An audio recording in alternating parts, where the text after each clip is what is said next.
आज जैसा कि आपको पता ही है कि एग्ज़ाम है, चल रही है, बोर्ड एग्ज़ाम की तैयारी चल रही है। और इस बोर्ड एग्ज़ाम में हमारा जो सब्जेक्ट है साइंस है ना, वो एक अपने आप में एक इम्पोर्टेंट है।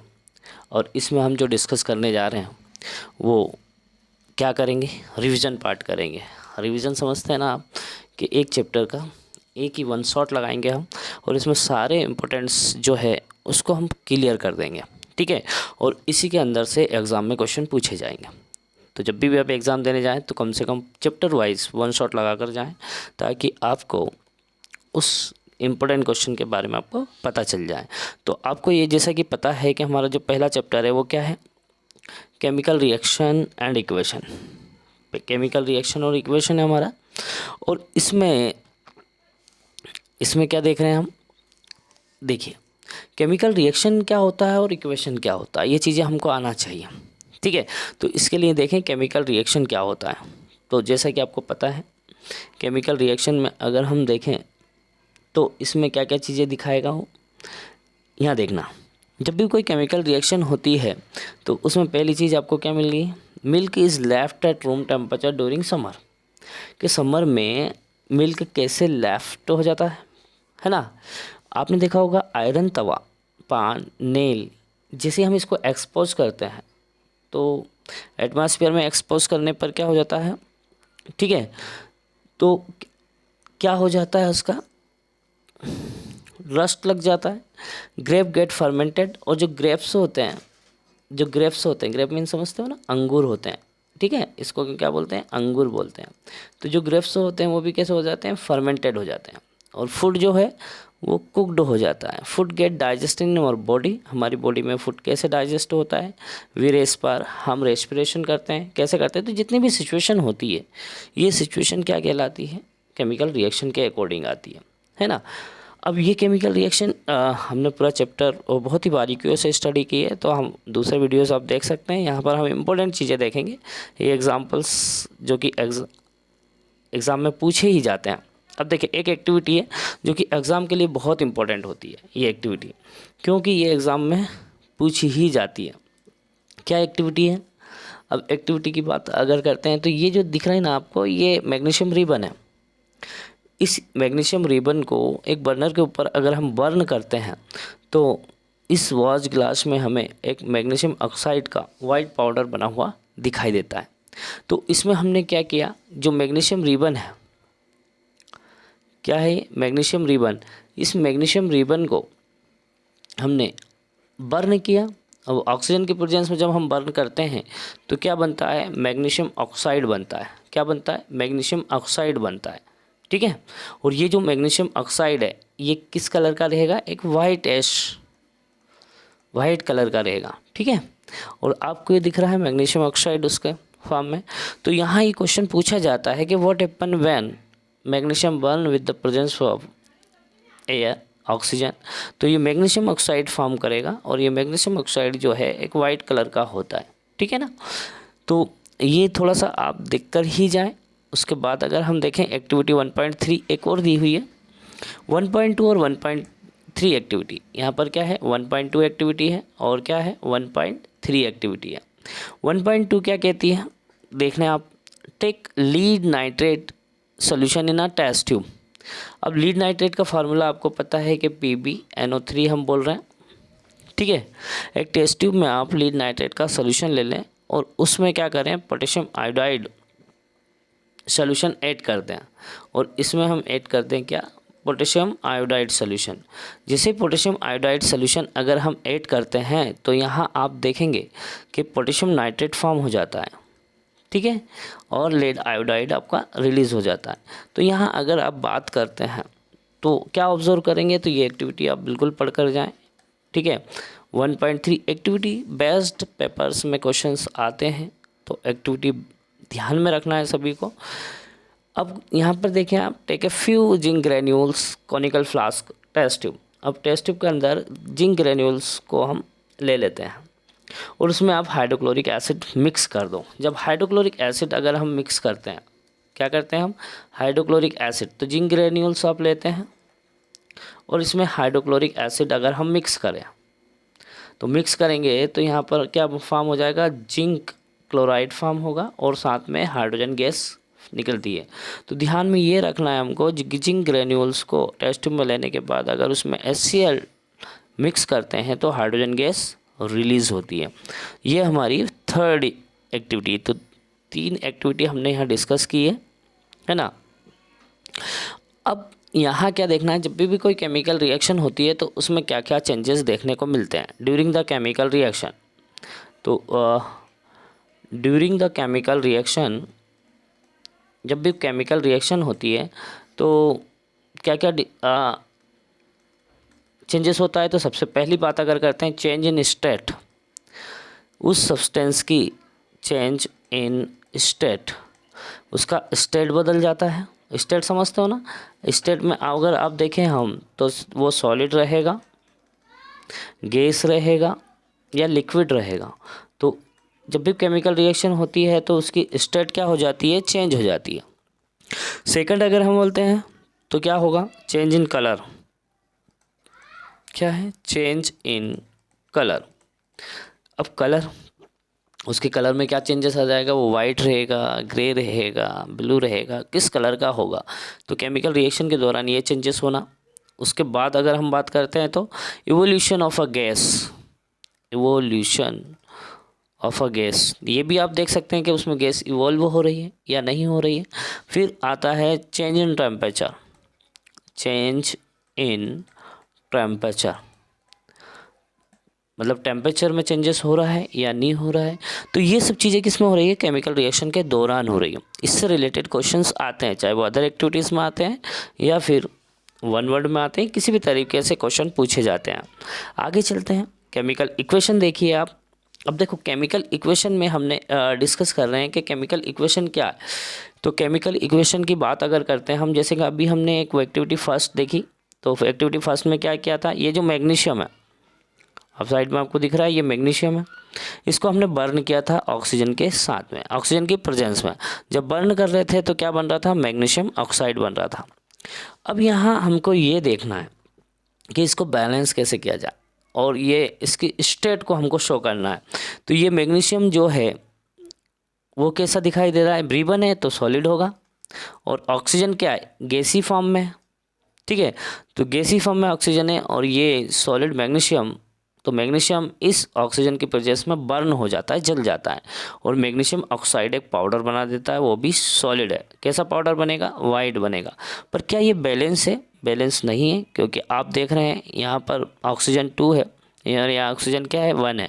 तो सबसे पहले नंबर सबसे ज़्यादा देखते हैं कि किस एलिमेंट का नंबर ज़्यादा है। तो ऑक्सीजन का नंबर हमको यहाँ पर 2 मिलता है। कितना मिलता है, 2 मिलता है। तो अब ऑक्सीजन को बैलेंस करने के लिए यहाँ हम क्या लगाएंगे, इसके आगे 2 लगा देंगे। तो जैसे ही 2 लगाएंगे तो ऑक्सीजन का नंबर भी क्या हो जाएगा, बैलेंस हो जाएगा। लेकिन मैग्नीशियम का नंबर क्या है, चेंज हो जाएगा। तो मैग्नीशियम का नंबर यहाँ पर 2 रहेंगे और यहाँ मैग्नीशियम कितना है, 1 है। तो यहाँ पर भी आ गया, हम 2 लगा देते हैं। तो 2 लगा देते हैं तो मैग्नीशियम, ये हमारी इक्वेशन बैलेंस हो जाएगी। ठीक है, और ये जो लेफ्ट हैंड साइड है उसे हम क्या कह रहे हैं, रिएक्टेंट कह रहे हैं, और जो राइट हैंड साइड है उसे हम क्या कहेंगे, प्रोडक्ट कहेंगे। क्या कहेंगे हम उसको, प्रोडक्ट कहेंगे। तो ये ध्यान हमको रखना है। आगे देखते हैं, हम इम्पोर्टेंट चीज़ें डिस्कस कर रहे हैं। जैसे कि हमने बात की थी यहाँ पर केमिकल रिएक्शन कैसे राइटिंग लिखते हैं केमिकल रिएक्शन की। तो राइटिंग लिखने के बाद हम लेफ्ट हैंड साइड रिएक्टेंट लिखते हैं और राइट हैंड साइड क्या लिखते हैं, प्रोडक्ट लिखते हैं। अब देखो, लेफ्ट हैंड साइड में मैग्नीशियम और ऑक्सीजन हमने लिखा, और राइट हैंड साइड में क्या लिखा हमने, मैग्नीशियम और ऑक्सीजन बनकर पाउडर बन गया। अब बोथ साइड, ये लेफ्ट हैंड साइड होता है और ये राइट हैंड साइड होता है। ठीक है, लेफ्ट हैंड साइड और राइट हैंड साइड होता है। दोनों साइड क्या होना चाहिए, इक्वल होना चाहिए। तो हमारी रिएक्शन क्या है, बैलेंस्ड है। अब दोनों साइड इक्वल करने के लिए हमको इक्वेशन को क्या करना पड़ेगा, बैलेंस करना पड़ेगा। तो बैलेंस करने के लिए कुछ इसमें क्या है, क्राइटेरिया है जिसको हम बैलेंस करते हैं। देखिए अब यहाँ आपको दिया है जिंक और सल्फ्यूरिक एसिड, जिससे क्या बन गया, जिंक सल्फेट बना और हाइड्रोजन गैस बनी। तो ये हमने यहाँ पर डिस्कस किया है कि ये जो जिंक है इसको हम फार्मूलिक फॉर्म में लिखते हैं। पहले जिंक का सिंबल जो होता है वो क्या होता है, Zn होता है, और सल्फ्यूरिक एसिड इसका क्या होता है फार्मूला, H2SO4 होता है। ठीक है, जब हम रिएक्ट करवाते हैं तो रिएक्ट करवाने के बाद क्या बनेगा, यहाँ पर आप देखेंगे डिस्प्लेसमेंट रिएक्शन हो रही है। ये जिंक जो है इस हाइड्रोजन को डिस्प्लेस कर देगा और क्या फॉर्म हो जाएगा, ZnSO4 फॉर्म हो जाएगा। Then H2 hydrogen gas release करता। जब भी कोई मेटल्स किसी एसिड से रिएक्ट करती है तो हाइड्रोजन गैस रिलीज करती है। अब यहाँ हम देखेंगे तो जिंक कितना है, ये लेफ्ट हैंड साइड हमारा है और ये क्या है, राइट हैंड साइड है। तो इसको जब बैलेंस करते हैं तो हम देखते हैं कि बैलेंस है या नहीं। तो यहाँ पर देखिए जिंक लेफ्ट हैंड साइड में 1 है तो राइट हैंड साइड में भी कितना मिलेगा, 1 ही मिलेगा। हाइड्रोजन देखो लेफ्ट हैंड साइड में 2 है तो हाइड्रोजन राइट हैंड साइड में कितना है, 2 है। सल्फेट की बात करें तो सल्फेट भी सेम है। तो ये हमारी रिएक्शन क्या हो जाएगी, बैलेंस्ड हो जाएगी। क्या हो जाएगी, बैलेंस्ड हो जाएगी।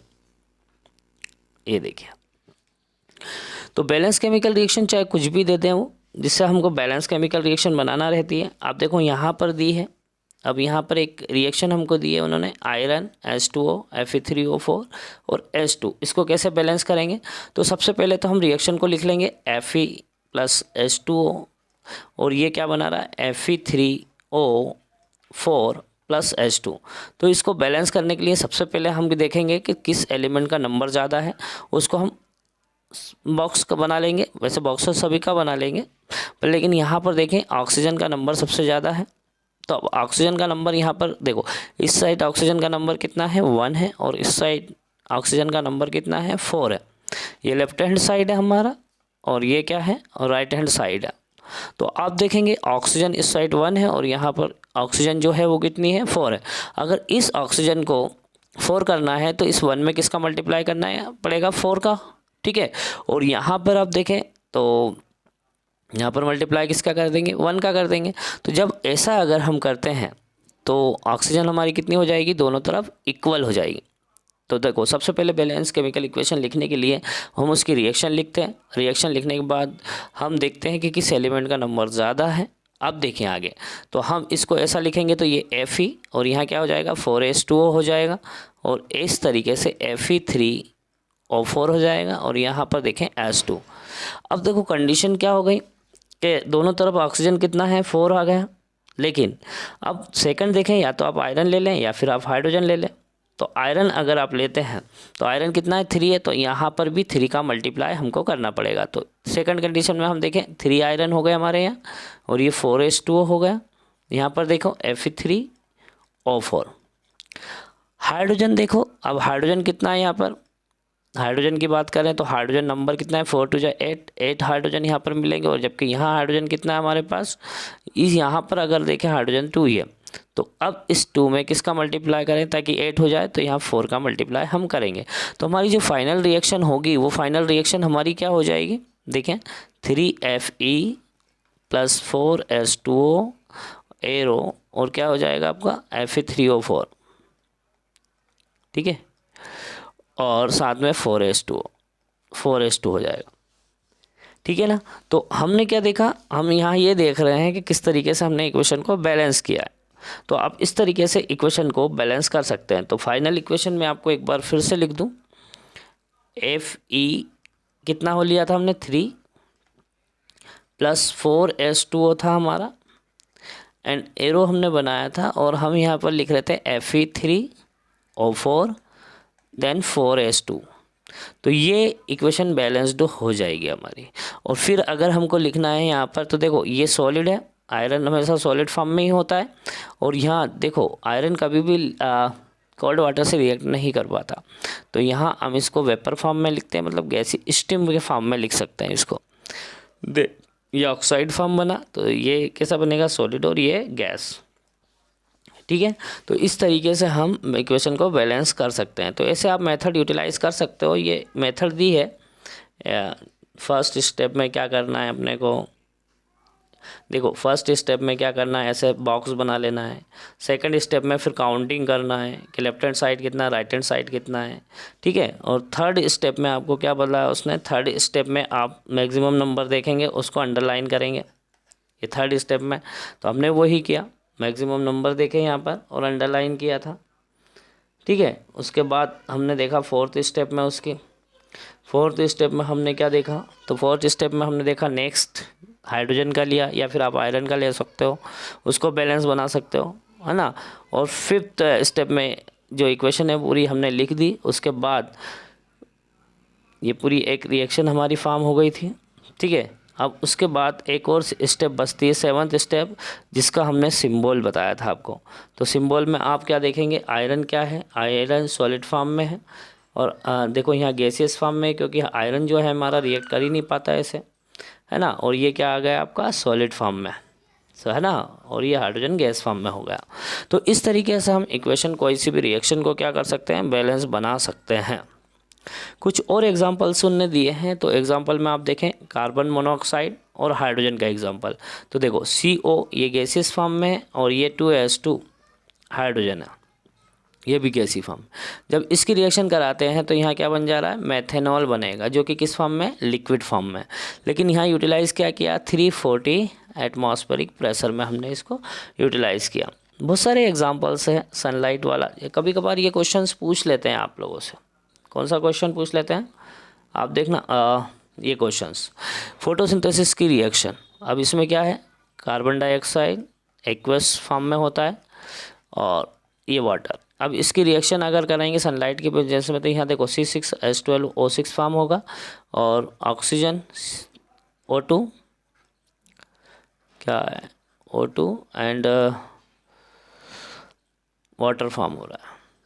पर यहाँ एक चीज़ आपको ध्यान में रखना है कि जो ये वाटर है ये रिडक्ट हो जाता है, और क्या बना देता है, ये ऑक्सीजन फॉर्म करता है, ठीक है। जबकि कार्बन डाइऑक्साइड क्या फॉर्म करता है, कार्बोहाइड्रेट। तो ये क्वेश्चन पूछा जाता है कि भैया कार्बोहाइड्रेट कौन फॉर्म करता है, ठीक है। कुछ क्वेश्चन हैं उसको ध्यान में रखकर पढ़कर ही जाना है। जैसे हमने किया था अभी फर्स्ट वाला question, why should a magnesium ribbon be clean before burning in air, क्यों क्लीन करना चाहिए। तो देखो एक और चीज़ें यहाँ पर यह है कि बर्निंग क्लीन इसलिए करना चाहिए कि उस पर एक जो है लेयर फॉर्म हो जाती है ऑक्साइड की, है ना, जिसको रिमूव करना बहुत ज़्यादा ज़रूरी होता है, क्योंकि वो उससे फिर रिएक्शन नहीं हो पाता। सेकंड वाला क्वेश्चन दिया हुआ है, इस क्वेश्चन में आप देखेंगे तो हाइड्रोजन और क्लोरीन की रिएक्शन, तो आपको पता है हाइड्रोजन कैसे फॉर्म में लिखते हैं, H2 के फॉर्म में, जो कि गैसियस होती है, और क्लोरीन भी हम Cl2 के फॉर्म में, जो कि गैसियस फॉर्म में होती है। Then HCl hydrogen chloride form होता है, जो कि लिक्विड के फॉर्म में हो जाता है। अब यहाँ देखेंगे कि हाइड्रोजन भी 2 है, क्लोरीन भी 2 है, तो हम इसके आगे 2 लगा सकते हैं। तो इस तरीके से हम बैलेंस कर सकते हैं। यहाँ इसको देखो आप, बेरियम क्लोराइड, तो बेरियम क्लोराइड का फार्मूला होता है BaCl2, ठीक है। उसके बाद aluminium sulphate Al2SO4 whole thrice, ये बनाएंगे barium sulphate BaSO4, barium sulphate form हो जाएगा। और साथ में अब यहाँ पर 3 लगा देंगे, क्योंकि यहाँ 3 लगा हुआ सल्फेट का, इसलिए बेरियम सल्फेट। जब बेरियम 3 हो जाएगा तो यहाँ पर भी 3 लगाना पड़ेगा हमको, और इस तरीके से एल्यूमिनियम क्लोराइड हमारा फॉर्म हो जाता है। लेकिन यहाँ 2 है तो हम इसके आगे 2 लगा देंगे, ठीक है। तो ये इस तरीके से हमारी इक्वेशन बैलेंस हो जाती है। थर्ड देखिए हम सोडियम प्लस वाटर, तो सोडियम देखो Na सोडियम का फार्मूला है, और वाटर के साथ रिएक्शन करा रहे हैं हम, तो इसमें सोडियम हाइड्रोक्साइड फॉर्म हो जाता है, NaOH फॉर्म हो रहा है। देन हाइड्रोजन गैस रिलीज हो रही है।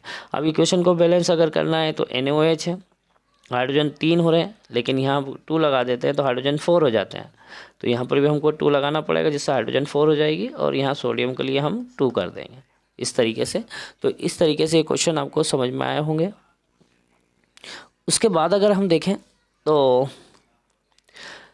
थर्ड वाला क्वेश्चन देखिए आप। थर्ड वाले क्वेश्चन में क्या है, यहाँ पर क्या दिया है कि right a balance chemical equation with a state symbol for the following reaction. आपको बैलेंस केमिकल इक्वेशन लिखना है और उसके स्टेट भी आपको लिखना है। तो दिया है क्या दिया है, सोल्यूशन ऑफ बैरियम क्लोराइड। अब बैरियम क्लोराइड का सोल्यूशन है तो BaCl2 लिख देंगे, और सोल्यूशन है तो एक्वस फॉर्म में लिखेंगे, ठीक है। उसके बाद है सोडियम सल्फेट इन वाटर। अब ये देखो सोडियम सल्फेट भी क्या है, वाटर में है, ये भी एक्वस हो जाएगा। अब इसकी जब रिएक्शन कराते हैं हम, तो रिएक्शन कराने पर to give insoluble barium sulphate, क्या दे रहा है वो, बेरियम सल्फेट दे रहा है, जो कि सॉलिड फॉर्म में इनसॉल्युबल फॉर्म हो जाता है। Then and the solution of sodium chloride, और फिर सोडियम क्लोराइड का सोल्यूशन उन्होंने प्रोवाइड कर दिया। अब देखो यहाँ Na2 है तो यहाँ हम 2 लगा देंगे तो सोडियम क्लोराइड हो जाएगा। देखो NaCl में हो जाएगा, ये बैलेंस हो जाएगी आपकी, और इस तरीके से हमारी इक्वेशन बैलेंस हो जाएगी। सेकंड दे रखा है क्वेश्चन में क्या है, sodium hydroxide solution in water. अब सोडियम हाइड्रोक्साइड NaOH है, वाटर में है तो हम एक्वस सोल्यूशन बोल सकते हैं। रिएक्ट विथ हाइड्रोक्लोरिक एसिड, अब ये हाइड्रोक्लोरिक एसिड से रिएक्ट कर लेता है, ये भी वाटर में ही है, ठीक है। और ये प्रोड्यूस सोडियम क्लोराइड, और क्या फॉर्म कर रहा है, ये NaCl बना रहा है, सोडियम क्लोराइड बना रहा है, देन वाटर, और वाटर फॉर्म कर रहा है। तो ये हमारी इक्वेशन बैलेंस हो जाएगी, ठीक है। तो इस तरीके से क्वेश्चन हम सॉल्व कर सकते हैं। आगे देखना है, अब देखो कुछ केमिकल रिएक्शन के टाइप्स दिए हैं, तो टाइप ऑफ केमिकल रिएक्शन हम यहाँ डिस्कस करेंगे। तो टाइप ऑफ केमिकल रिएक्शन में हमारी 4 टाइप की केमिकल रिएक्शन होती है। सबसे पहले हमने देखा कॉम्बिनेशन रिएक्शन, क्या है, कॉम्बिनेशन रिएक्शन, ठीक है। और कॉम्बिनेशन रिएक्शन का अपोजिट कौन सी होती है, डिकम्पोजिशन रिएक्शन, डिकम्पोजिशन रिएक्शन, ठीक है ना। और थर्ड कौन सी होती है, डिस्प्लेसमेंट रिएक्शन, तो डिस्प्लेसमेंट रिएक्शन, डिस्प्लेसमेंट रिएक्शन, ठीक है। और फोर्थ हमारी कौन सी है, double displacement reaction, double displacement reaction, fourth कौन सी हमारी, डबल डिस्प्लेसमेंट रिएक्शन। तो सबसे पहले हम देखते हैं कॉम्बिनेशन रिएक्शन। अब कॉम्बिनेशन रिएक्शन क्या है, ये एक्टिविटी पढ़कर जाना, बहुत इंपॉर्टेंट एक्टिविटी है ना, एग्जाम में पूछी जा सकती है। तो इसमें हमने क्या देखा, सबसे पहले देखो, take a small amount of calcium oxide, क्या लिया उन्होंने, कैल्शियम ऑक्साइड जो है उस स्मॉल अमाउंट में लिया, CaO, और कैसा है ये, सॉलिड है।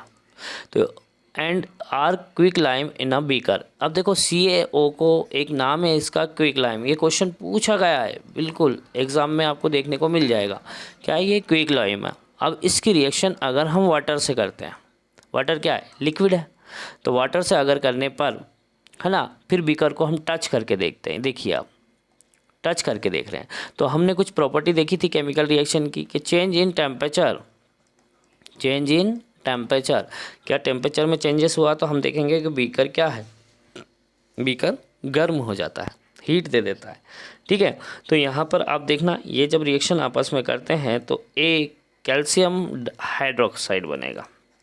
ये कैल्शियम हाइड्रोक्साइड को क्या बोलते हैं, स्लैग्ड लाइम बोलते हैं। क्या बोल रहे हैं हम, स्लैग्ड लाइम।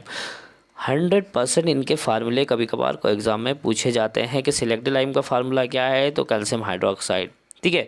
और क्विक लाइम का क्या है, तो कैल्शियम ऑक्साइड है। और साथ में क्या रिलीज़ हो रही है, हीट रिलीज़ हो रही है, क्या हो रही है यहाँ पर, हीट रिलीज़ हो रही है, ठीक है। तो कॉम्बिनेशन रिएक्शन में एक खास बात हमने देखी कि इसमें 2 रिएक्टेंट आपस में मिलकर एक सिंगल प्रोडक्ट देते हैं, क्या देते हैं, सिंगल प्रोडक्ट देते हैं। तो ऐसी रिएक्शन को हम क्या बोलते हैं, कॉम्बिनेशन रिएक्शन कहते हैं। क्या कहते हैं, कॉम्बिनेशन रिएक्शन कहते हैं। ये बहुत इम्पोर्टेंट है, ये अच्छे से पढ़कर चले जाना। क्या दिया है इसमें, उसने बोला a solution of slaked lime. देखो क्या बोला उसने, ये क्वेश्चन आता है, बहुत बार पूछा गया है कि जो ये कैल्शियम हाइड्रोक्साइड है जिसे सिलेक्ट लाइम कह रहे थे, अभी हमने बोला क्या बोलेंगे इसको, सिलेक्ट लाइम, है ना। बोल रहा है a solution of slaked lime produce by the reaction 1.13, मतलब जो 1.13 जो एक्टिविटी थी उसमें ये रिएक्शन में सिलेक्ट लाइम प्रोड्यूस हुआ है, is used for white washing wall, जिसका यूज किस में किया जाता है, ये जो सिलेक्ट लाइम है ना, इसका यूज किया जाता है वाइट वॉशिंग में। वाइट वॉशिंग में अभी CBSE में भी ये क्वेश्चन आया था, वाइट वॉशिंग में इसका यूज किया जाता है।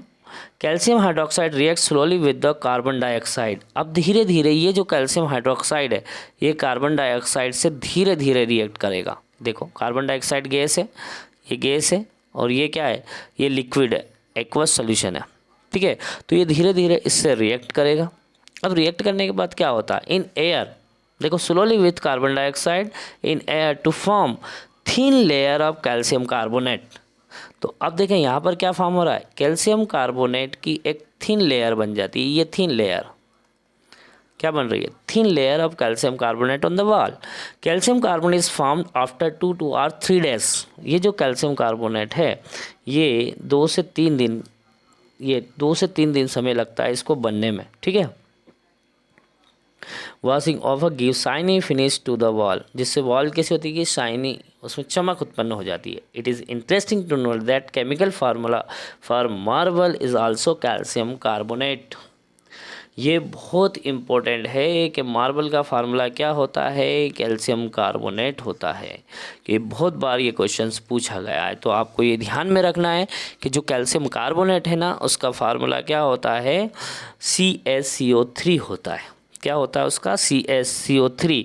तो आपको मैं यहाँ बता दूँ क्या, यहाँ हम अगर बात करते हैं तो यहाँ 3 फार्मूले आपको अच्छे से ध्यान में रखना है। पहला, क्विक लाइम, क्विक लाइम, ये फार्मूला याद करके जाना, CaO calcium oxide quick lime का फार्मूला है। दूसरा, सिलेक्ट लाइम, सिलेक्ट लाइम का फार्मूला क्या हो जाएगा, CaOH होल ट्वाइस, कैल्शियम डाइहाइड्रोक्साइड इसका नाम है। और उसके बाद मार्बल का फार्मूला, जिसका फार्मूला है CaCO3, जिसे हम कैल्शियम कार्बोनेट कहते हैं। क्या कहते हैं हम इसको, कैल्शियम कार्बोनेट कहेंगे। तो ये तीनों फार्मूले बहुत इंपॉर्टेंट होते हैं, एग्जाम में पूछे जाते हैं। कॉम्बिनेशन रिएक्शन के कुछ और एग्जाम्पल भी यहाँ दिए हैं, जैसे बर्निंग ऑफ कोल। कोल क्या है, कोल का फार्मूला होता है कार्बन होता है, कार्बन कोल होता है। जब इसको हम ऑक्सीजन की प्रेजेंस में बर्न करते हैं तो कार्बन डाइऑक्साइड गैस देता है। सेम है formation of water from hydrogen and oxygen. तो देखो ये भी इम्पोर्टेंट है कि हाइड्रोजन और ऑक्सीजन से वाटर कैसे फॉर्म करते हैं आप, तो ये भी एक कॉम्बिनेशन कंबाइन हो रहा है। ठीक है, तो कॉम्बिनेशन रिएक्शन के कुछ एग्जांपल्स आप अच्छे से याद करके जाना, जिससे आपको ये पता चल जाएगा कि क्या होता है कॉम्बिनेशन रिएक्शन। पर एक और ख़ास बात बता दूं, यहाँ पर सबसे इम्पोर्टेंट क्वेश्चन में एक आता है जिसे हम क्या बोलते हैं, एक्सोथर्मिक रिएक्शन। ये पूछते हैं कि एक्सोथर्मिक रिएक्शन क्या होती है। तो एक्सोथर्मिक रिएक्शन की बात अगर हम करते हैं तो ऐसी रिएक्शन जो रिएक्शन के दौरान, देखो लिखा है the large amount of heat is evolve, this make the reaction mixture warm. ज़्यादा मात्रा में जो है हीट अगर रिलीज़ हो रही है, तो हीट अगर रिलीज़ हो रही है रिएक्शन के दौरान, तो वो एक्सोथर्मिक रिएक्शन कहलाती है। जैसे burning of natural gas, natural gas क्या है हमारी, मेथेन है। अब ऑक्सीजन के साथ उसको अगर बर्न करेंगे हम तो क्या देगा, कार्बन डाइऑक्साइड और वाटर, लेकिन प्लस में हीट रिलीज होगी, तो ये एक्सोथर्मिक रिएक्शन हो गया। Do you know respiration is an exothermic reaction, क्या आप जानते हैं कि रेस्पिरेशन जो है वो एक्सोथर्मिक रिएक्शन होती है। बिल्कुल एक्सोथर्मिक रिएक्शन होती है रेस्पिरेशन। कैसे होती है वो देखें आप। रेस्पिरेशन का मैं देखो, फूड जो होता है, हम फूड को हम इनटेक करते हैं, लेते हैं डाइजेशन के दौरान C6H12O6।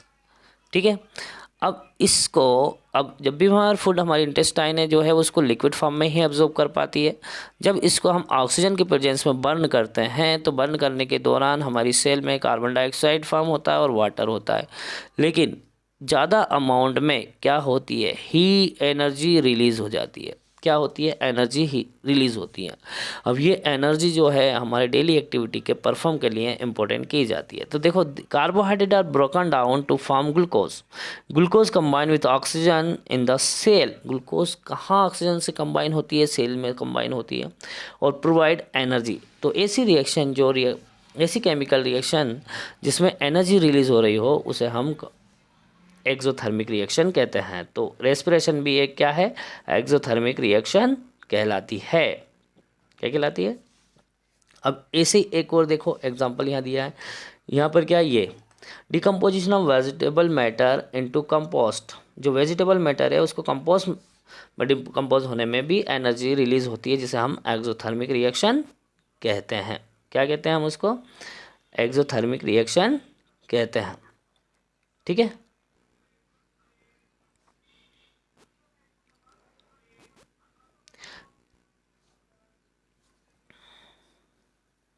क्या कह रहे हैं हम इसको, एक्सोथर्मिक रिएक्शन हम इसको कहते हैं।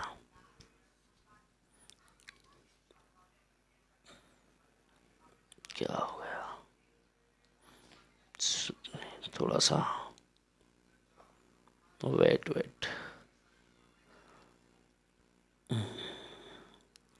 तो हम कहाँ थे कि वेजिटेबल को अगर हम बर्न करते हैं तो एक्सोथर्मिक रिएक्शन हम उसको कहेंगे। यहाँ तक हम आ चुके थे। हाँ ठीक है, तो ये हमारी पहली रिएक्शन हुई है। ठीक है, तो दूसरी रिएक्शन की अगर हम बात करते हैं वो कौन सी है, डिकम्पोजिशन रिएक्शन। कौन सी हमारी, डिकम्पोजिशन रिएक्शन है। तो सेकंड हमारी हम देखेंगे डिकम्पोजिशन रिएक्शन। क्या देखेंगे हम, डिकम्पोजिशन रिएक्शन हम बात करते हैं, डिकम्पोजिशन रिएक्शन क्या देखेंगे हम, यानी डिकम्पोजिशन कंपोजिशन रिएक्शन। ठीक है, तो डिकम्पोजिशन रिएक्शन क्या कहलाती है, देखें हम इसमें एक्टिविटी देखें। Take about 2 gram ferrous sulphate crystal in a dry boiling tube. जो ड्राई बॉइलिंग ट्यूब है उसमें हम 2 ग्राम फेरस सल्फेट क्रिस्टल लेंगे। फेरस सल्फेट का फार्मूला आपको पता ही है, FeSO4, ये फेरस सल्फेट है। तो जब 2 ग्राम हम क्या लेंगे, फेरस सल्फेट लेंगे। क्या लेंगे हम, फेरस सल्फेट लेंगे। कितने लेंगे, 2 ग्राम्स। ठीक है, अब इस बॉइलिंग ट्यूब में हमने लिया, तो बॉइलिंग ट्यूब में लेने के बाद क्या होगा, note the colour of the ferrous sulphate crystal. अब फेरस सल्फेट क्रिस्टल का हमको कलर देखना है। तो heat the boiling tube over the flame a burner और स्प्रिट लैम्प। स्प्रिट लैम्प पर जब इसको गर्म करेंगे आप तो किस तरीके से कलर आएगा। यहाँ देखें आप, ये फेरस सल्फेट है, सॉलिड फॉर्म में होता है। तो ये जो फेरस सल्फेट है ये फेरिक ऑक्साइड में कन्वर्ट हो जाता है। मतलब यहाँ अगर हम बात करें तो क्या है, ये फेरस सल्फेट हमारा FeSO4 सॉलिड है। जब इसको आप हीट करोगे, गर्म करोगे, तो किस में कन्वर्ट होगा, FeO3S सॉलिड में कन्वर्ट होगा। और साथ में जो गैस रिलीज होगी वो क्या होगी, सल्फर डाइऑक्साइड और सल्फर ट्राइऑक्साइड, है ना, सल्फर डाइऑक्साइड और सल्फर ट्राइऑक्साइड रिएक्शन। तो इस कंडीशन में आप देखते हैं कि जो रिएक्टेंट होता है वो रिएक्टेंट हमारे पास कितना है, 1 ही है। लेकिन प्रोडक्ट में अगर देंगे मोर देन 1, एक से ज़्यादा हमको फॉर्म हो रहे हो, तो इस कंडीशन में डिकम्पोजिशन रिएक्शन जस्ट अपोजिट होता है कॉम्बिनेशन रिएक्शन का। कॉम्बिनेशन रिएक्शन में 2 रिएक्टेंट आपस में मिक्स होकर 1 प्रोडक्ट बना रहा था, लेकिन डिकम्पोजिशन रिएक्शन में एक ही रिएक्टेंट जब टूट कर 2 से ज़्यादा प्रोडक्ट फॉर्म करते हैं, है ना। तो ये फेरस सबसे पहले क्या करता है, ये इस फॉर्म में होता है FeSO4 7H2O। इसमें 7H2O होता है, वो 7H2O पहले लॉस करता है गर्म करने के बाद, फिर ब्रेक डाउन होता है। तो वाटर को लॉस करने के बाद इसके कलर में चेंजेस आ जाता है। ठीक है, और ये फेरिक ऑक्साइड फॉर्म कर देता है। और साथ में फेरिक ऑक्साइड जो रहता है वो कैसा रहता है, सॉलिड होता है। ठीक है, और सल्फर डाइऑक्साइड और सल्फर ट्राइऑक्साइड गैसेस रिलीज हो रही हैं। ठीक है, अब इसी तरीके से एक एग्जांपल और ले लेते हैं। ये तो फेरस सल्फेट वाला एग्जांपल लिया, अब हम लेंगे कैल्शियम कार्बोनेट वाला एग्जांपल।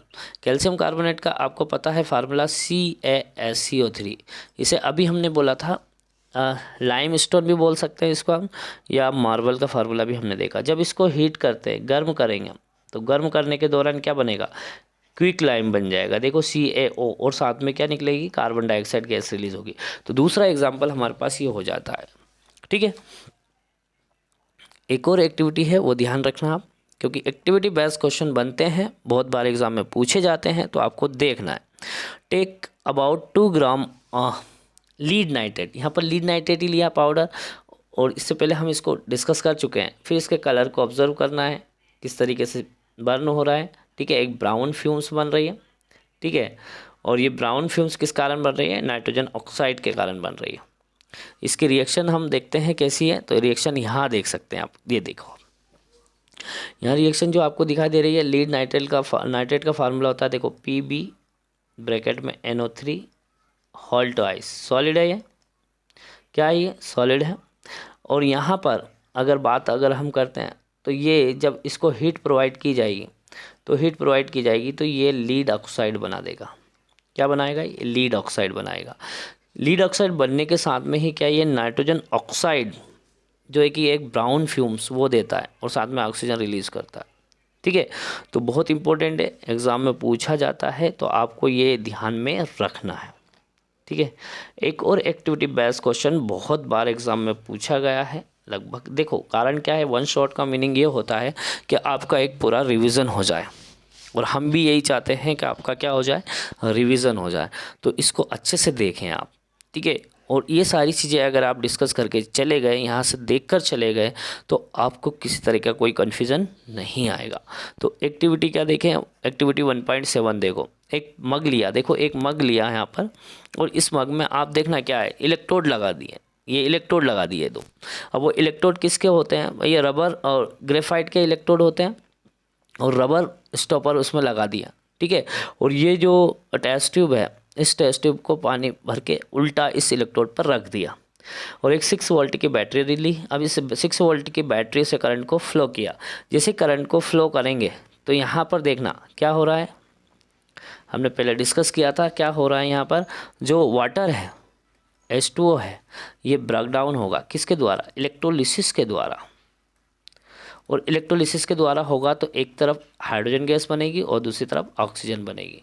लेकिन यहाँ देखना आप, जब इसको बैलेंस करेंगे तो हाइड्रोजन जो है वो ऑक्सीजन से डबल हमको ऑब्टेन होता है। तो वन टेस्ट ट्यूब में हाइड्रोजन जो है वो डबल ऑब्टेन हो रही है, और दूसरी टेस्ट ट्यूब में ऑक्सीजन हाफ डेवलप हो रही है। तो ऐसा क्वेश्चन पूछा जाता है एग्ज़ाम में, तो ये एक्टिविटी ध्यान में रखना आप। इसी तरीके से एक एक्टिविटी 1.8 आपको दी गई है कि take about 2 gram silver chloride, या सिल्वर क्लोराइड लिया है 2 ग्राम लिया है, ठीक है। अब इस चाइना डिश में सिल्वर क्लोराइड को रख दिया है। अब इसका कलर को हमको ऑब्जर्व करना है, क्या कलर फॉर्म हुआ, क्या देखना है इसको। तो ये कुछ समय बाद ये कलर चेंज हो जाता है, ठीक है। तो जैसे ही सनलाइट में हम इसको रख देते हैं तो ये डिकम्पोज हो जाएगा, डिकम्पोज हो जाएगा। कौन डिकम्पोज हो जाएगा, तो यहाँ आप देखना है कि ये जो सिल्वर क्लोराइड है AgCl, सिल्वर क्लोराइड का फार्मूला होता है, और सनलाइट के प्रेजेंस में करते हैं तो ये देखो Ag सिल्वर बन गया, ठीक है, और यहाँ पर क्लोराइड गैस फॉर्म हो जाती है। तो इस तरीके, अब ये जो वाइट सिल्वर क्लोराइड था ना, वो ग्रे में कन्वर्ट होगा। तो यहाँ कलर भी आपको ध्यान में रखना है कि ये जो सिल्वर क्लोराइड है किस कलर का था, वाइट कलर का था, लेकिन अब वो किस में हो गया, ग्रे कलर में हो गया। किस कारण, डिकम्पोजिशन के कारण। तो डिकम्पोजिशन रिएक्शन के एग्जाम्पल्स हैं, आपको इलेक्ट्रोलिसिस के द्वारा भी एग्जाम्पल्स पता होना चाहिए। देखो डिकम्पोजिशन रिएक्शन में किस किस के प्रेजेंस में आता है, हीट के द्वारा, एग्जाम्पल आपको ध्यान में रहना चाहिए। दूसरा एग्जाम्पल किसके द्वारा था, इलेक्ट्रोलिसिस के द्वारा, ठीक है। और उसके बाद तीसरा जो हमारा एग्जाम्पल है वो किसके कारण है, सनलाइट के कारण। तो आपको ये ध्यान में रखना है, तीनों से, हीट, इलेक्ट्रोलिसिस और सनलाइट, इन तीनों की प्रेजेंस में आपको एग्जाम्पल्स अच्छे से पता होना चाहिए। क्यों, एग्जाम्पल अगर पता होगा तो आप अच्छे से कर पाएंगे। तो सनलाइट के एग्जांपल्स हो गया। अब देखो सनलाइट के एग्जांपल्स यहाँ दिया है सिल्वर ब्रोमाइड वाला, तो इसमें भी सिल्वर और ब्रोमीन ब्रेक डाउन हो जाते हैं, मतलब सिल्वर ब्रोमाइड ब्रेक डाउन होकर सिल्वर और ब्रोमीन हमें देते हैं। और इसका यूज किस में किया जाता है, तो सबसे मेन चीज़ है ये ब्लैक एंड वाइट फोटोग्राफी में इसका यूज किया जाता है। तो ये हमको देखना है। तो ये डिकम्पोजिशन रिएक्शन के कुछ एग्जाम्पल्स हमने यहाँ पर डिस्कस किया। इसके अलावा देखो डिकम्पोज कॉम्बिनेशन रिएक्शन में हीट रिलीज हो रही थी, लेकिन डिकम्पोजिशन रिएक्शन की अगर हम बात करें तो इसमें एनर्जी की रिक्वायरमेंट हो रही है। जितनी भी हमने रिएक्शन डिस्कस की उसमें सभी में एनर्जी की रिक्वायर्ड हुई। अब वो एनर्जी किस फॉर्म में हमको मिली, या तो हीट के फॉर्म में, लाइट के फॉर्म में, इलेक्ट्रिसिटी के फॉर्म में, किसी फॉर्म में हमको एनर्जी, ताकि हम उस रिएक्टेंट को, मतलब उस प्रोडक्ट को, उस सब्सटेंस को ब्रेक डाउन करने के लिए हमको एनर्जी की रिक्वायर्ड चाहिए, ठीक है। और इसी अगर ऐसी कंडीशन हो तो हम उसे बोलते हैं एंडोथर्मिक रिएक्शन, जिसमें एनर्जी की हमको क्या हो, ज़रूरत हो, तो हम उसे क्या कहेंगे, एंडोथर्मिक रिएक्शन कहेंगे। अब यहाँ पर एक carry out the following activity कुछ दिया है, 2 ग्राम बैरियम हाइड्रोक्साइड। यहाँ पर बैरियम हाइड्रोक्साइड हमने लिया, बैरियम हाइड्रोक्साइड का फार्मूला होता है ये, ठीक है, BaOH2। अब बैरियम हाइड्रोक्साइड में 1 gram of aluminium chloride add कर दिया। अब एल्यूमिनियम क्लोराइड का फार्मूला AlCl3 होता है, और 1 ग्राम हमने ऐड किया and mix with the help of glass rod से मिक्स किया। तो touch the bottom of the test tube with your palm. आप देखें उसके टेस्ट ट्यूब के बॉटम को, क्या वो गर्म हो रही है, वो एक्सोथर्मिक हो रही है या एंडोथर्मिक रिएक्शन हो रही है, हमको फाइंड आउट करना है, ठीक है।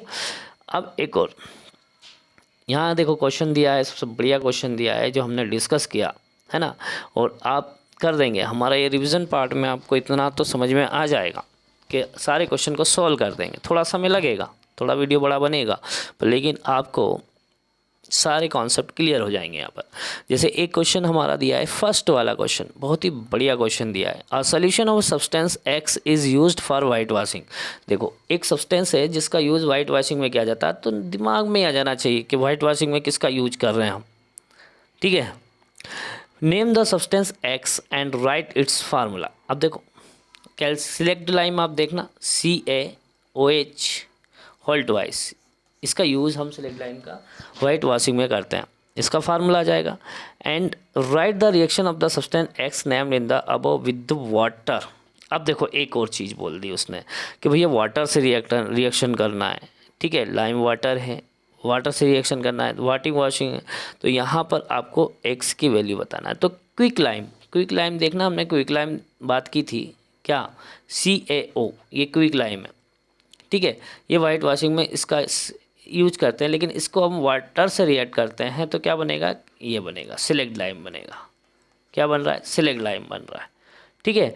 फिर 2 या 3 दिन में वो वॉल जो है वो शाइनिंग हो जाती है। Right the reaction of the substance x named in the above with water. तो एक से यहाँ पर क्विक लाइम हो जाएगा, क्या हो जाएगा, क्विक लाइम, ध्यान रखना CaO ये क्विक लाइम है जो एक्स से है। अब इसमें वाटर के साथ रिएक्शन करेंगे तो ये जो आप बोल रहे हैं कि जिसका यूज किस में किया जाता है, वाइट वॉशिंग में किया जाता है, तो ये कैल्शियम हाइड्रोक्साइड हम ले लेते हैं, ठीक है। फिर आता है why is the amount of gas collected in one of the test tube in activity 1.7 double of the amount of collected in other. तो एक एक्टिविटी दी थी आपको पता है जिसमें हमने वाटर का इलेक्ट्रोलिसिस के द्वारा रिएक्शन करवाई थी, ये इलेक्ट्रोलिसिस के द्वारा, और यहाँ पर एक टेस्ट ट्यूब में हाइड्रोजन डबल फॉर्म हुआ था और अदर टेस्ट ट्यूब में ऑक्सीजन उसके हाफ में फॉर्म हुई थी। तो ये हमने डिस्कस किया था, ठीक है। अब देखो आगे क्या है, डिस्प्लेसमेंट रिएक्शन। हम 1 बाय 1 सारी केमिकल रिएक्शन को डिस्कस कर रहे हैं। तो अब डिस्प्लेसमेंट रिएक्शन आ जाती है। डिस्प्लेसमेंट मतलब जब कोई मोर रिएक्टिव मेटल किसी लेस रिएक्टिव मेटल को या कोई एलिमेंट को डिस्प्लेस कर देता है तो उसे हम डिस्प्लेसमेंट रिएक्शन कहते हैं। यहाँ पर जैसे आयरन का एक एक्टिविटी दी गई है, अब वो एक्टिविटी देखते हैं रिएक्शन के दौरान। ये देखिए ये आयरन की एक्टिविटी दी है, बाकी तो सब आप एक्टिविटी पढ़ ही लेंगे, पर मैं आपको ये बता दूं कि ये जो आयरन नेल है, इस आयरन नेल को हमने लिया और आयरन नेल सॉलिड होती है और इसको जो डिप किया था हमने कॉपर सल्फेट के सोल्यूशन में, क्योंकि एक्टिविटी में आप देखेंगे तो कॉपर सल्फेट का सोल्यूशन होगा जो कि ब्लू कलर का होता है, ठीक है। जब इसको डिप करेंगे तो आयरन ने क्या करा, इस कॉपर को क्या कर दिया, डिस्प्लेस कर दिया। जो कॉपर को डिस्प्लेस कर दिया आयरन ने, तो आयरन मोर रिएक्टिव हो जाएगा कॉपर से।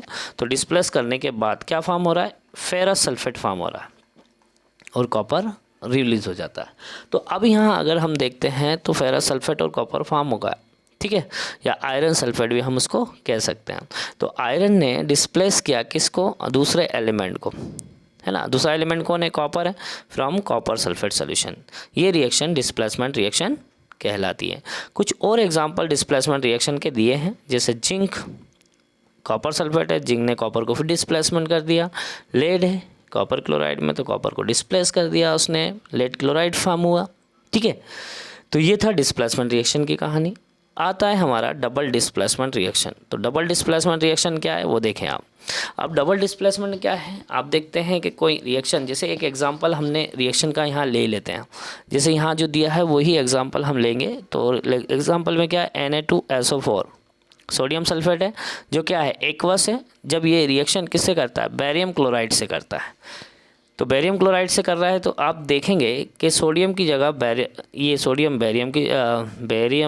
बेरियम सोडियम की जगह आ जाएगा और सोडियम जो है वो बेरियम की जगह चला जाएगा। तो मतलब 2 बार डिस्प्लेसमेंट हुआ, एक तो ये बार और एक इसका। तो अब यहाँ देखेंगे क्या आ रहा है, ये बेरियम सल्फेट इनसॉल्युबल बनेगा, ये सॉलिड रहता है, और ये सोडियम क्लोराइड।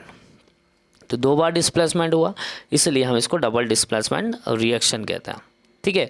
और चूंकि यहाँ पर आप देखेंगे कि ये जो बेरियम सल्फेट है ये सॉलिड बन रहा है, जो कि टेस्ट ट्यूब में आप देखना, ये जो टेस्ट ट्यूब है, इस टेस्ट ट्यूब में नीचे डिपॉजिट हो जाता है। और जब नीचे डिपॉजिट हो जाता है इसके बॉटम में, तो उसे हम बोलते हैं प्रेसिपिटेट। क्या बोलते हैं, प्रेसिपिटेट बोलते हैं, पीपीटी बोलते हैं, इसलिए इसको हम प्रेसिपिटेशन रिएक्शन भी कहते हैं। क्वेश्चन आता है कि व्हाट इज़ प्रेसिपिटेशन रिएक्शन, तो प्रेसिपिटेट फॉर्म हो रहा हो कोई सी रिएक्शन में, तो उसे प्रेसिपिटेशन रिएक्शन भी हम कहते हैं, ठीक है। तो ये कुछ था जो हमने डिस्कस किया। उसके बाद देखो टाइप्स ऑफ केमिकल रिएक्शन हम डिस्कस कर चुके हैं। अब जो हमारा आ रहा है वो ऑक्सीडेशन रिडक्शन रिएक्शन आ रही है। ऑक्सीडेशन रिडक्शन रिएक्शन या इसको हम रेडॉक्स रिएक्शन भी कहते हैं। क्या कहते हैं? Redox reaction. रेडॉक्स, रिड मतलब क्या होता है? रिडक्शन होता है। रिड मतलब क्या होता है? रिडक्शन होता है। और OX मतलब क्या होता है? ऑक्सीडेशन होता है। तो इसको शॉर्ट फॉर्म में हम रेडॉक्स रिएक्शन बोलते हैं। अब कोई चाइना डिश में अगर कॉपर पाउडर लेंगे, उसको हीट करेंगे, तो हीट करने के बाद आप देखना यहाँ पर ये कॉपर है। जब इसको ऑक्सीजन की प्रेजेंस में जब हीट करेंगे तो कॉपर ऑक्साइड बनेगा। क्या बन रहा है? कॉपर ऑक्साइड बन रहा है। जब कोई केमिकल रिएक्शन में ऑक्सीजन ऐड हो, जब किसी मेटल के साथ ऑक्सीजन ऐड हो रही हो, तो ऑक्सीजन ऐड होना, एडिंग ऑफ ऑक्सीजन, देखो यहाँ देखना, ऑक्सीजन ऐड होकर क्या बन रहा है? क्यूप्रिक ऑक्साइड बन रहा है। तो ऑक्सीजन का जब ऐड हो रहा हो तो उसे हम बोलेंगे ऑक्सीडेशन रिएक्शन। क्या बोलेंगे उसको? हम ऑक्सीडेशन रिएक्शन कहेंगे। ठीक है।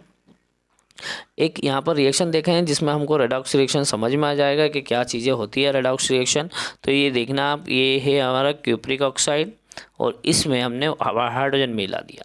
जब हाइड्रोजन फ्लो करेंगे तो ये कॉपर अलग हुआ और हाइड्रोजन गैस रिलीज हो, वाटर के फॉर्म में रिलीज होगा। अब यहाँ देखना, इस हाइड्रोजन के पास ऑक्सीजन नहीं है, लेकिन यहाँ अगर देखेंगे तो इस हाइड्रोजन के पास ऑक्सीजन आकर वाटर फॉर्म हुआ, तो एडिंग ऑफ ऑक्सीजन हुआ। तो इसको हम क्या बोलेंगे? ऑक्सीडेशन बोलेंगे। क्या बोल रहे हैं इसको? हम ऑक्सीडेशन बोलेंगे। लेकिन यहाँ देखो आप, क्यूप्रिक ऑक्साइड है ना, ये क्यूप्रिक ऑक्साइड रिड्यूस हो गया और ऑक्सीजन इसमें से रिमूव होगा। जब रिमूवल ऑफ ऑक्सीजन हो तो उसे हम बोलेंगे रिडक्शन। उसे हम बोलेंगे क्या? रिडक्शन बोलेंगे। रिडक्शन में क्या होता है? Removal of oxygen. क्या? Removal of oxygen and gain hydrogen. ठीक है। इसमें क्या हो रहा है? Adding oxygen and remove hydrogen. ठीक है। तो इस तरीके से हम ऑक्सीडेशन रिएक्शन को ऑक्सीडेशन रिडक्शन रिएक्शन को समझ सकते हैं। कुछ एग्जांपल्स दिया है इसमें, जैसे जिंक ऑक्साइड है कार्बन के साथ, तो देखो जिंक का क्या होगा? रिडक्शन होगा, लेकिन कार्बन का क्या होगा? ऑक्सीडेशन हो गया। तो इस तरीके से हम रिडक्शन ऑक्सीडेशन अच्छे से पहचान सकते हैं। एग्जाम में रिडक्शन ऑक्सीडेशन को पहचानने के लिए आपको बुलाया जाएगा, पेपर में पूछा जाएगा, तो आपको पता होना चाहिए। अब दो इम्पोर्टेंट टर्मिनोलॉजी हमारी बची है जिसे हम डिस्कस करेंगे और हमारा ये चैप्टर एंड हो जाएगा। सबसे पहले अगर देखें तो कोरोजन।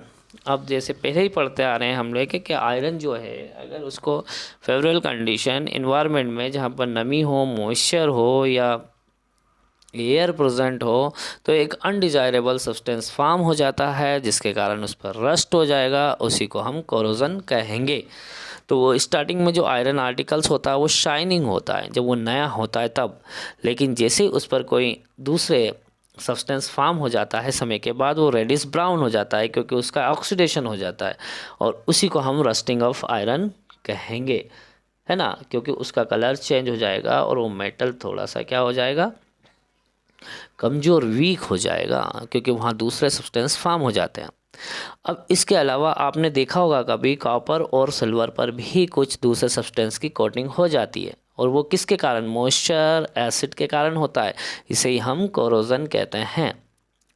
अब यहाँ कलर्स आपको ध्यान रखना है कि जो ब्लैक कोटिंग होती है वो सिल्वर पर होती है और जो ग्रीन कोटिंग होती है वो कॉपर पर होती है। तो ये एग्जांपल पूछे जाते हैं। इसलिए जो बड़े बड़े जो ब्रीज होते हैं वो ब्रीज देखना आप वो ख़राब हो जाता है वक्त के साथ, समय के साथ।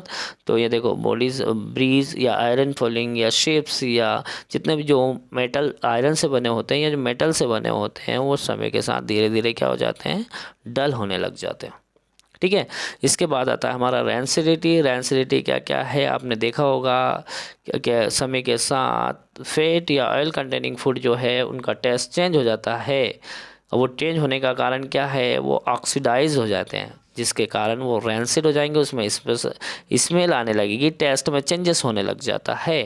और जब टेस्ट में चेंजेस होने लग जाता है तो उस कंडीशन में क्या होगा? वो फूड जो है वो बेकार हो जाएगा। अब उस फूड को बचाने के लिए कुछ एंटीऑक्सीडेंट की ज़रूरत होती है। तो एंटीऑक्सीडेंट कौन कौन से हो गए? रेफ्रिजरेटर हो गया आपका, जहाँ टेम्परेचर को, ये देखो एंटीऑक्सीडेंट यहाँ पर की बात कर रहे हैं तो एंटीऑक्सीडेंट मिला दिया जाता है जिससे हम उसको प्रोटेक्ट कर सकते हैं। ठीक है ना। तो ये था हमारा फर्स्ट चैप्टर्स, है ना।